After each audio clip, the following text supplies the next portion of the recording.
뱀은 동물의 왕국에서 가장 이상한 혀를 가지고 있지만 단순히 맛보는 것 이상의 중요한 목적을 가지고 있습니다.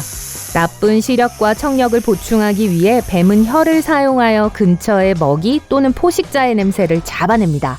그래서 뱀이 혀를 계속 날름거리는 거예요. 뱀은 혀를 이리저리 흔들며 공중에 떠다니는 작은 입자들을 수집합니다. 그러고 나서 이 입자들은 야곱슨 기관이라고 불리는 것으로 분석됩니다. 이 기관은 혀가 발견된 분자들을 이해하고 파충류의 뇌로 메시지를 보냈는데 이것은 정보를 냄새로 해석합니다. 또한 카멜레온과 이구아나를 포함한 어떤 도마뱀들은 야곱슨 기관을 사용하여 냄새를 맡기 위해 혀를 사용하기도 해요. 북극곰은 검은 피부를 가지고 있어서 태양으로부터 에너지를 더 잘 흡수할 수 있습니다. 그리고 하얀색으로 보일지 모르지만 북극곰의 털은 사실 투명해서 햇빛이 피부에 닿을 수 있도록 합니다. 불멸의 해파리종이 있습니다. 이 떠다니는 바다 생물은 상처를 입으면 초기화 버튼을 눌러 초기 발달 단계로 돌아갈 수 있습니다. 예를 들어 물고기에 물린 해파리는 다시 폴립으로 변할 수 있고 그런 다음 부상당한 해파리와 유전적으로 유사한 새로운 해파리를 낳도록 발달할 수 있습니다. 대왕고래의 혀는 2300kg이 넘는 성인 코끼리만큼 무게가 나갈 수 있고 심장은 일반 자동차만큼 무게가 나갑니다. 새우의 심장은 머리 안에 위치해 있고 또한 열린 순환 체계를 가지고 있습니다. 혈관이 없고 장기가 몸 안에 떠다니는 것을 의미해요. 달팽이는 3년 동안 잠을 잘 수 있습니다. 달팽이는 생존하기 위해 지속적인 습기가 필요하기 때문에 만약 날씨가 건조하다면 달팽이는 동면 상태로 들어갈 수 있습니다. 이 기간 동안 달팽이는 더위로부터 자신을 보호하기 위해 몸 위에 점액을 분비합니다. 맞아요. 달팽이 자외선 차단제죠. 나무늘보는 단 한 끼의 식사를 소화하는데 무려 2주가 걸려서 포유동물 중 가장 느린 소화 시간을 만듭니다. 공작을 영어로 뭐라고 하는지 아세요? 피콕이라고요? 수컷 공작만 피콕이라고 불립니다. 암컷 공작을 지칭하는 올바른 용어는 피헨입니다. 암수를 모두 일컫는 광범위한 이름은 피파울이고요. 벼룩은 자기 몸 높이의 200배까지 점프할 수 있습니다. 우리 관점에서 볼 때 평균 키의 사람이 쌓여있는 2개의 엠파이어 스테이트 빌딩을 뛰어넘는 것과 비슷합니다. 굴은 여러 번 성별을 바꿀 수 있습니다. 대부분은 수컷으로 시작하지만 성장하면서 다수가 성별을 바꿉니다. 아마도 그건 번식을 돕고 지속적으로 굴의 수를 증가시키기 위해 수컷과 암컷의 고른 균형을 확보하기 위한 방식일 거예요. 앵무새 한 무리를 팬디모니움이라고 부르며 또한 떠들썩하거나 시끄러운 소리를 의미하기도 합니다. 앵무새 한 무리가 모여있다면 시끄럽긴 하겠죠. 전투 펭귄은 인간이 약혼 반지를 주고받듯 조약돌을 사용합니다. 수컷은 완벽한 조약돌을 찾아 애인의 발치에 놓습니다. 만약 암컷이 승낙을 하면 조약돌을 둥지로 가져가고 수컷 펭귄을 짝으로 받아들입니다. 돌고래는 항상 한쪽 눈을 뜨고 잠을 자며 절대 완전히 잠들지 않습니다. 돌고래의 호흡이 자동적으로 이루어지지 않고 공기를 마시기 위해 물 표면으로 계속 올라가야 할 필요가 있기 때문입니다. 돌고래가 잠이 든다면 익사할 거예요. 이 문제를 극복하기 위해 돌고래의 뇌는 한 번에 절반만 잠이 들기 때문에 절대 완전히 의식이 없는 경우가 없습니다.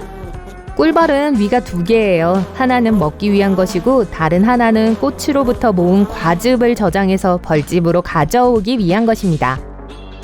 개의 후각은 사람보다 최대 10만 배 정도 강하지만 미각은 우리보다 6배 정도 떨어집니다. 가끔 개가 먹는 음식을 보면 이해가 될 거예요. 술록의 눈은 계절에 따라 색이 변합니다. 낮이 길고 밝은 여름에는 갈색이지만 어둡고 낮이 짧은 겨울에는 눈이 파랗게 변해요. 파란색 눈은 술록이 어둠 속에서 볼 수 있도록 도와주고 눈 안에 압력이 쌓이는 것을 막아줍니다.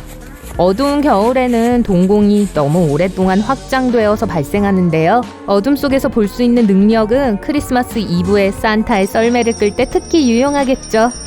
비록 자신들만의 언어는 없지만 어린 염소들은 서로의 억양을 배워서 울음소리를 바꿀 수 있습니다. 난 사투리 안 쓰는데.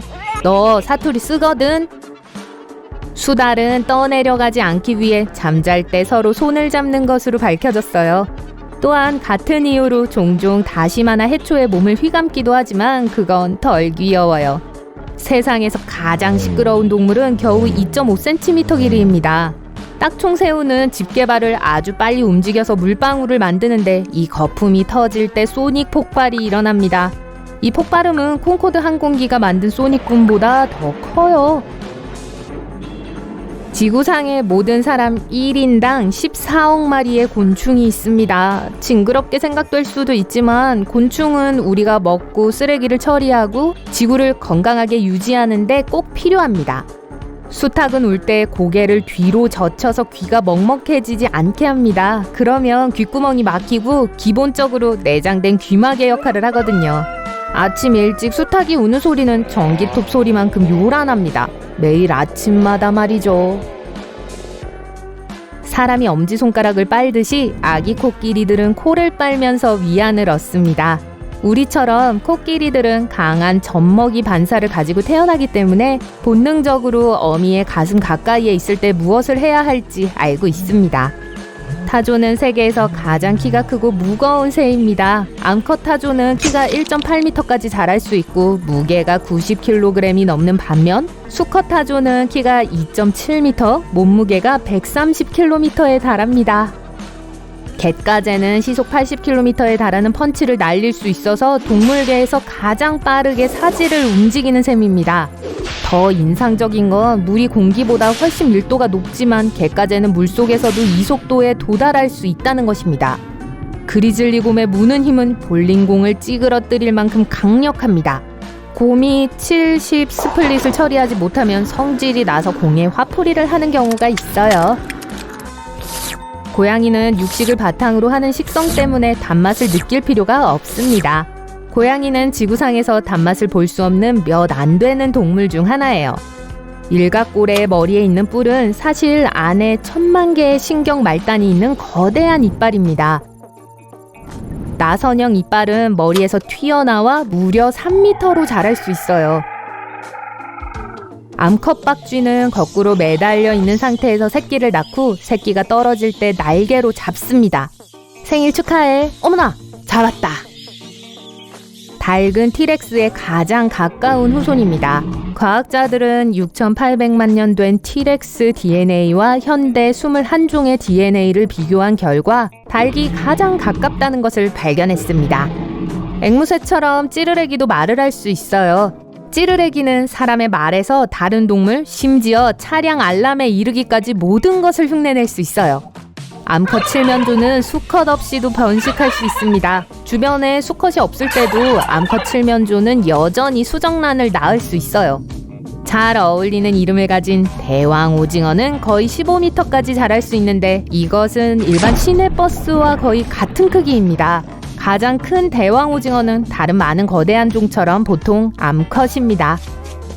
키위새는 거의 완전히 눈이 멀었고 그것을 보완하기 위해 후각, 촉각, 미각을 사용하여 생존하고 먹이를 찾아다닙니다. 박쥐는 진정으로 날 수 있는 유일한 포유동물입니다.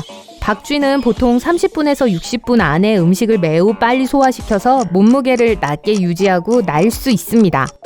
날다람쥐와 같은 다른 동물들은 나는 것처럼 보일 수도 있지만 실제로는 그저 미끄러지는 것뿐입니다. 아니면 우아하게 추락하는 거라고 할 수 있죠.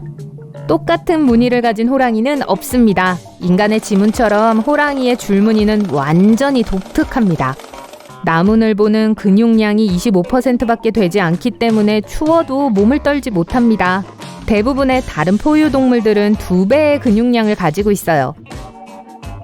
개는 꿈을 꿀 수 있고 만약 여러분이 개를 키운다면 분명히 여러분 꿈을 꿀 거예요. 연구에 의하면 개는 인간처럼 꿈을 꿀 때 일상 경험을 활용한다고 합니다.